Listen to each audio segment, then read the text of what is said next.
Good day guys, Mark here again and welcome back to my channel. If you're new to my channel, you love cars, DIYs, and anything car related, please consider subscribing and check out my channel. Okay, so ngayong araw guys, ituturo ko sa inyo kung paano linisan ang inyong condenser for your Toyota Rush.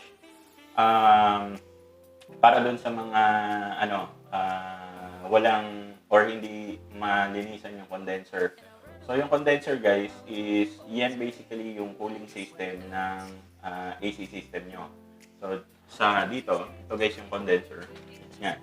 So diyan dumadaan yung kumbaga yung freon para kumbaga lumamig, forced air. Yan, hangin na papasok para yung papasok na hangin or lalamig basically yung AC system nyo. Ngayon, syempre, in time, napipipi po yung fins niyan at syempre nadudumihan.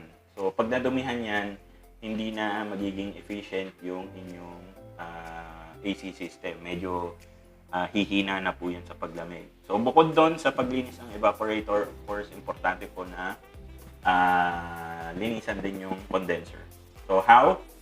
Tuturo ko po siya. Okay, so gagamitin lang natin dito guys ay yung Flamingo na AC cleaner natin. Yung pagbaklas ng bumper, hindi ko na po papakita. Ipopost ko na lang yung related video kung paano baklasin yung bumper sa description section below. So, ganito lang yan guys. Sobrang dali.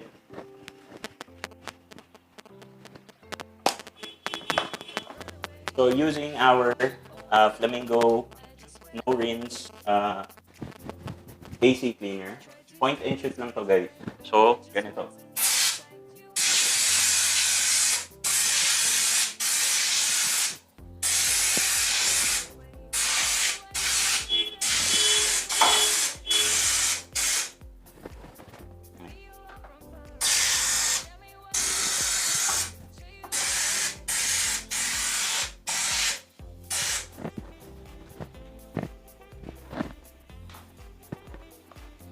Ayan guys, so ganyan lang kadali. Ang gagawin nyo na lang, hintayin nyo na ma-dissolve yung cleaner. Tutulo lang naman yan dyan sa ilalim with the dust and debris of your condenser. So, hintayin natin siguro mga 10-15 minutes. I'll show you the after. So, I'm not sure if nakikita nyo guys, pero ayan, may mga umaangat-angat na debris kasama yung foam, di ba? Ayan. So basically, hindi niyo na yan kailangan pang banlawan guys. Tutulo na lang yan ng kusa, yung foam.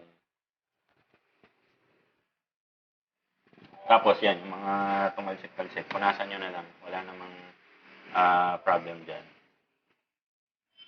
So yan na guys.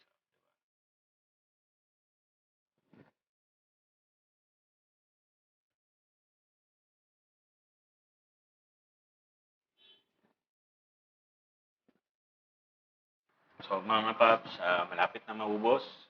Ito yung sinasabi ko guys, oh. Yan. Diba? Maangat yung mga dumi. See? So yan yung kumbaga nakakabara sa mga fins niyan. Making, ito pa isa, oh. Diba? So, hindi enough kasi yung pressurized lang na water. Actually, hindi recommended yung pressurized kasi pwedeng ma-damage yung fins nyo pag sobrang lakas ng pressure. So, ideal, yung running water lang sa faucet, i-hose nyo lang every after trips, lalo kung malalayo yung lugar. So, yan, may mga umaangat na dyan.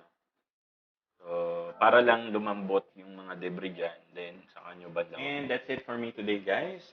Sana meron kayo natutunan. Kung meron, bigyan nyo naman yung video natin ng thumbs up. Kung hindi pa kayo nakasubscribe, hit nyo na po yung subscribe button.